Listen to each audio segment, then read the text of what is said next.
All right, got me a Coca-Cola. I ain't woke, but I still like the Coke. All right, this torch is smelling nice and juicy. So it's been on there for a minute now. Let's see if we can get that axle out.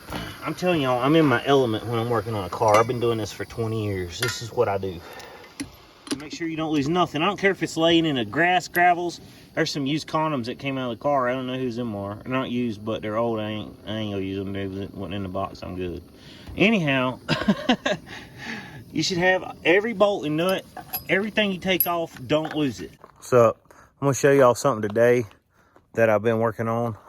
This car I bought, it's a 2002 Subaru IMPREZA. It's an Outback, not a WRX, but it's an Outback wagon. Impreza 2002 bug eye. Anyway, I'm a Subaru guy. I really like Subarus. I daily drive a Subaru. And when I bought this car, it had the rear wheel bearings were out of it. They're still out of it. The rear wheels are wobbling around. And the rear struts are bad. And so I got another car to do a rear disc brake conversion on the back. This car came out factory with rear drum brakes. I'm gonna show it to you here in just a minute, but I'm gonna switch it over to rear disc brakes. I'm gonna kind of show y'all what's involved in that, how to do it, tell y'all how to do it if you want to do it. It's not too hard of a job, but it's kind of advanced. If you've not worked on a lot of cars, it can be kind of aggravating and a little dangerous because you got to be up under it, and if you don't have a lift, that's a little dangerous. But anyway, I've done this already successfully on my personal daily driver car, and I'm about to show y'all that. This is my personal daily driver car. It's also an Outback, a Subaru Impreza Outback. But it's a 2000 model, and it came out with drum brakes on the back. And when I first had this thing, when I first got it and started driving it, you could go down a mountain hard, and when you got to the bottom, you wouldn't have any brakes. And the parking brake worked really good, but that was the only good thing about having rear drum brakes. So I've already done this conversion. I know it works. I know it works well. It's not something I'm guessing at. I've already done it. I've already daily driven it over a year, probably over 2 years with this rear disc brake conversion. At this point, it's over 2 years. These rear cross-trail and slided rotors have not been on there that long. They've only been on there maybe about 4 months. Up until then, I was just running stock rear disc brakes. But I'm telling you, it made a huge difference between my stock brakes and those. I also upgraded my front brakes on this car. I'm not gonna get into that right now. I put Forester front brakes with dual piston calipers on it, and it was successful conversion too.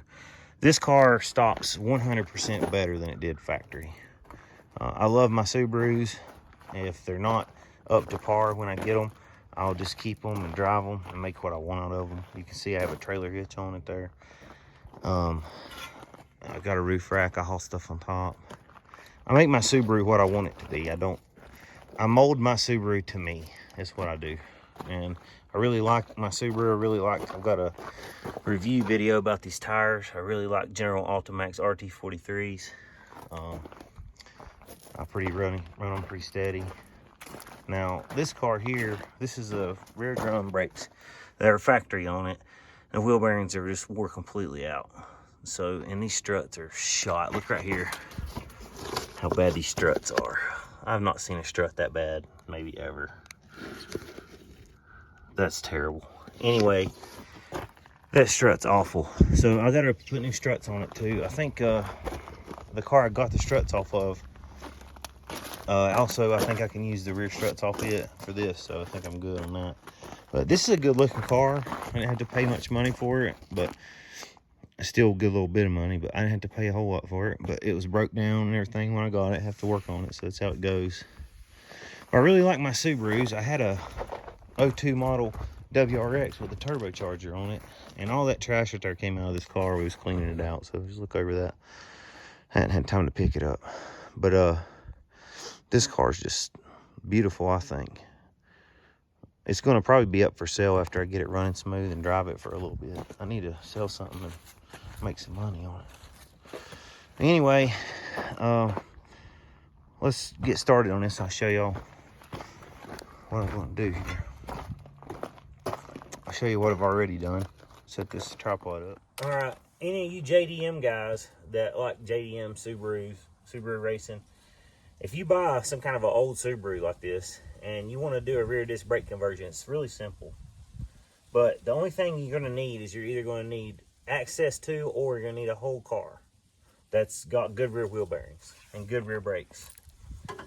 You're going to have to take the whole parking brake cables out of the car you're getting it off of. If it's a Forester, no matter what it is, if it's got rear disc brakes, it should work as long as it has the 2 rear control arms with a big bolt that goes through them to hold the rear spindle on. And then there's another arm that comes down, and there's a little 17mm bolt on the bottom of that spindle that hooks up to the bottom. As long as it has that setup on it, the Forester, the Imprezas, on this car, I couldn't get these strut bolts out that hold the strut to this lower spindle because they're so rusted. It was, my wrench was trying to slip on the nut. That's how bad they are. I have a couple problems. This axle won't come out. I got a brand new air hammer bit from Harbor Freight, and I got my snap-on air hammer from work, my old one. But if you notice, and I'll show you here in just a minute, you got to take the seats out of the car, front and back. You got to take the carpet and pull it up, because if you don't, you'll have to rip your carpet to get in there. And you don't want to rip your carpet. Trust me, you don't want to do that. It just makes everything look like shit. Just keep it looking good and don't rip it. But you take these parking brake cables, they go up through the floorboard right here on this bushing. Okay? Back it up where you can see. This parking brake cable goes up through the floorboard. You want the whole parking brake cable. For some reason, they're different between disc brakes and drum brakes.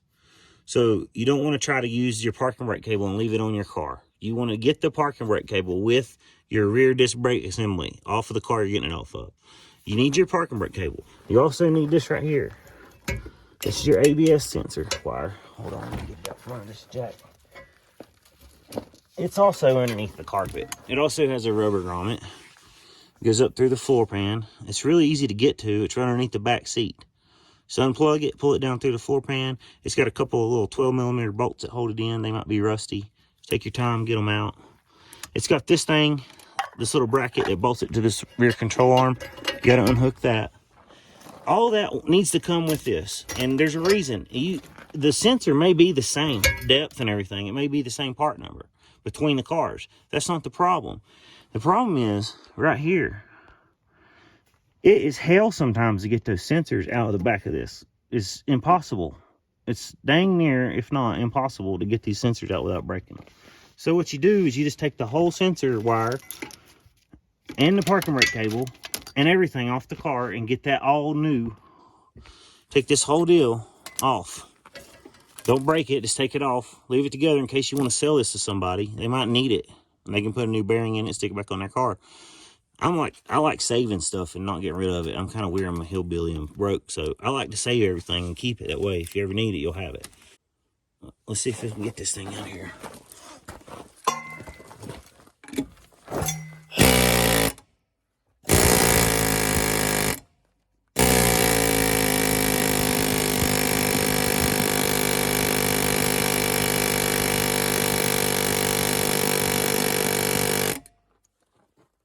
In there like swimwear. I've sprayed it with PV Blast. I'm gonna have to heat it a little bit, I think. I have to get my propane torch on.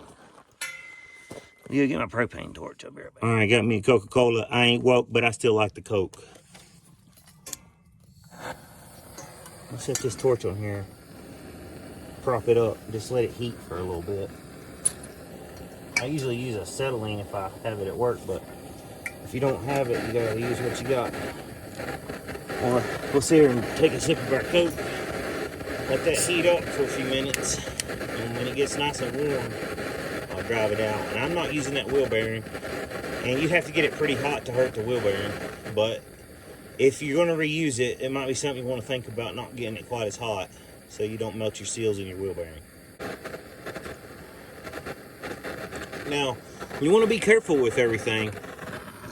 When you're doing this, you got to be firm but gentle, like opening a bag of chips. You want to take, if that fitting right there, that brake line fitting, right there, if that brake line fitting right there is rusty, take your time, get a pair of vice grips, put on there really tight, and wiggle it back and forth till it breaks free. Then take it loose, And then take your time and get the clip out and take the whole brake hose right here out of the clip. See that brake hose? See that brake hose? Sorry, see that brake hose? Take it out of that clip over there. It's got a little clip that holds it in. Don't lose that stuff. Here's the clip that holds it in. I got it laying here in my pile. See that clip that holds it in? See? Don't lose that stuff. Keep up with it. In case your other car might not have it, or the other car might be too rusty to reuse it. You should have a pile of stuff looking like this. Hold on, back it up. You should have a pile of stuff looking like this. And you should not lose a piece of it. You make sure you don't lose nothing. I don't care if it's laying in the grass, gravels. There's some used condoms that came out of the car. I don't know whose them are. They're not used, but they're old. I ain't gonna use them. They wasn't in the box. I'm good. Anyhow, you should have every bolt and nut, everything you take off, don't lose it. Anytime you're working on anything, it's very, very imperative that you don't lose anything. See how many axle nuts I've got? Because I ain't lost a single one I took off, because you never know when you're going to need it. All right, this torch is smelling nice and juicy. So it's been on there for a minute now. Let's see if we can get that axle out. Air hammers are awesome. If you don't own an air hammer, get one. I'm telling y'all, I'm in my element when I'm working on a car. I've been doing this for 20 years. This is what I do.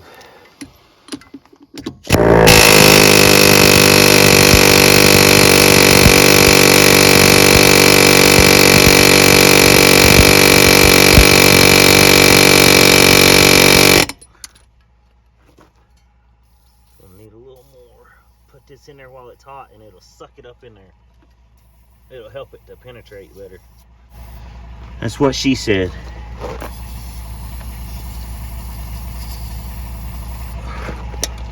There's gotta be a "that's what she said" joke in there somewhere. Alright. I'll tell you, I got a 3-pound hammer. There's a reason I'm not using it on this. You can hit that a few times. I've already done it. I've hit it the few times you can hit it. After a few times, you stop. If you don't, you booger the end of that axle up. Then you're spending hours with a file on hardened steel trying to make it right. Trust me. Don't beat it with a hammer. If you don't got an air hammer, go to Harbor Freight and buy one. And get you an air compressor. If not, take it to a shop that knows what they're doing. Because if you frail on it with a hammer, you're going to mess it up. It's going to get messed up.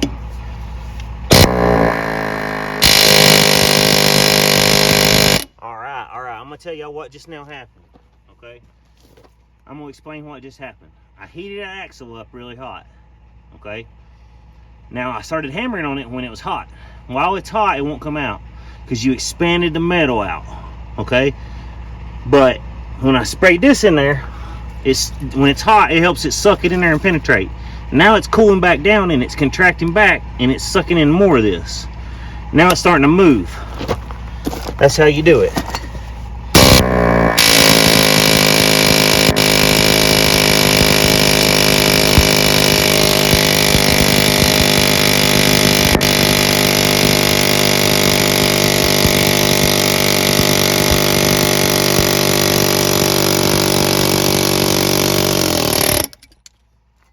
Oh yeah, that's what I'm talking about. It ain't long enough. All right.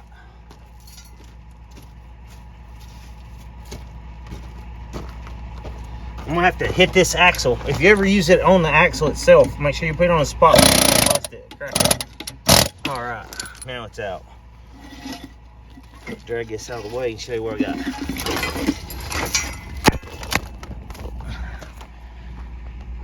All right, I took this whole assembly off. All I did was take 3 bolts off here. Took this big center bolt out. This big center bolt right here goes through these 2 control arms. Okay, goes through this, and in the middle right here is where that spindle sits. And this thing goes through this spindle right here. All right, like that. So you'll have 1 control arm sitting here, 1 control arm sitting here, and a nut on this side holding that in. That thing can be a bear. Spray it good with fluid, heat it up, let it cool down. Take a big 3/4 inch breaker bar with a 19mm socket, put on there with a big pipe, and turn it. Turn it before you take anything else loose. So all this is still bolted up and sturdy. I'll show you why. But turn it while everything's still bolted up. This needs to be the first bolt you take loose. You need to get lube on it, get it hot. Turn it before you take anything else loose. And that'll help you. That leaves this all firm and sturdy, so you can take that breaker bar and it'll go tink, tink, tink, tink, tink, and it'll pop loose. Okay? It goes through here, through that thing like I just showed you. Comes out here and the nut goes on it. Alright? Then this comes up to the bottom on this piece right here. And there's a bolt that goes through there. And you take this ABS sensor out, unplug it from under the carpet. Take the parking brake cable, unhook it from under the carpet. Take the brake line loose. Then it all comes out. Of course, you got to get your 32mm axle nut off of the axle. It's on the end of your axle right here. See, I didn't booger up them threads. The reason I didn't booger up them threads is because I hit. See that? I put that air hammer in the end of that axle and drove it from the center so it don't swell out. Trust me. I've never messed up an axle shaft like that. Do what I say. Just trust me on this. Trust me. All right. So we got our nice brake line right here. It's turning. It's clean. Everything's ready to go back with the new parts. So I need to take that exact thing right there off of the other car, but it needs to have disc brakes on it instead of drum brakes. This other part I want to show you. I'm gonna set this camera in here and turn it down. All right. This car is kind of dirty. It was sitting out in the field. There was a bunch of rats in it. That's how it is. You got to work around that. I took the front seats out. It's 4 14mm bolts and 1 connector on the front seats on this car. There's 2 12mm bolts right here that hold this back seat in. One's here and one's over there. There's a spider running around. I don't care. He ain't hurt nobody. And those ABS connectors plug in back there in the corner underneath that seat back there. And right here's where your parking brake cables come up. They hook to this equalizer. And there's a bracket right here that holds them in. And that's why you have to take this carpet up. You have to pull these seats out and get this carpet right here to where it'll come up. If you don't, you'll rip this carpet and it'll look like crap.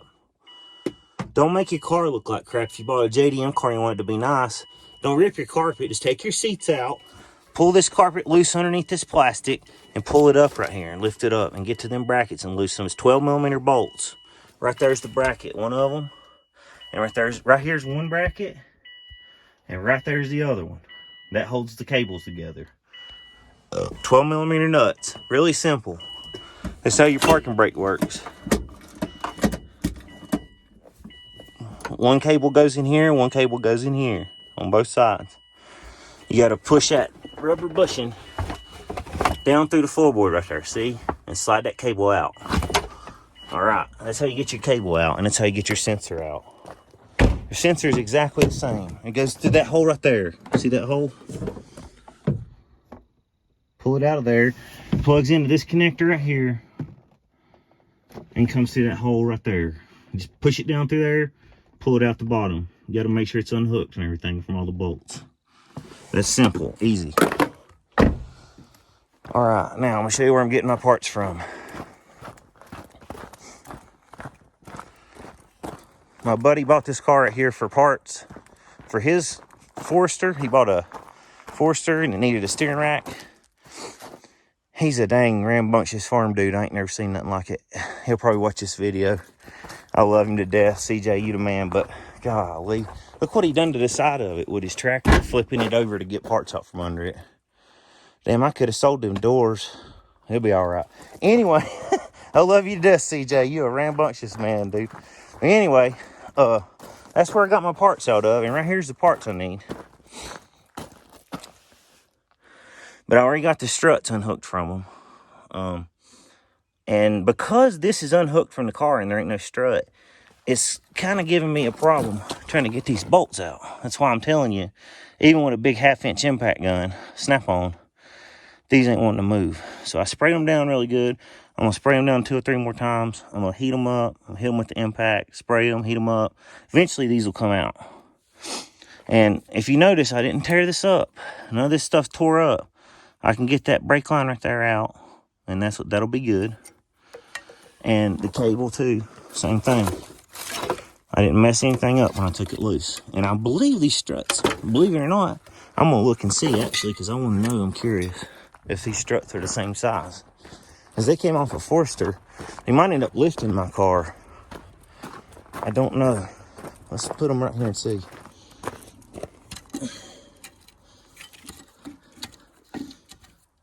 All right, there's your tail for the day. A Forester sits up way higher than an Outback Impreza, but look at the struts, they're identical. So I've got a set of struts to put in it. That makes me happy. I believe them struts are a lot better. See, they ain't beat up like them other ones and rusted. See the difference? They're a lot better looking struts. So I'll probably put them back on the back. Stick them up here so I don't get rained on. So that strut will go back on it. And then I got to walk back over here. I'm a Subi nut, man. I got Subaru sitting everywhere. That's my wife's Subaru right there. This one's a 2005 Impreza. Not an Outback, just a regular Impreza. RS 2.5. So it's got the 2.5 single overhead cam. Anyway, yeah.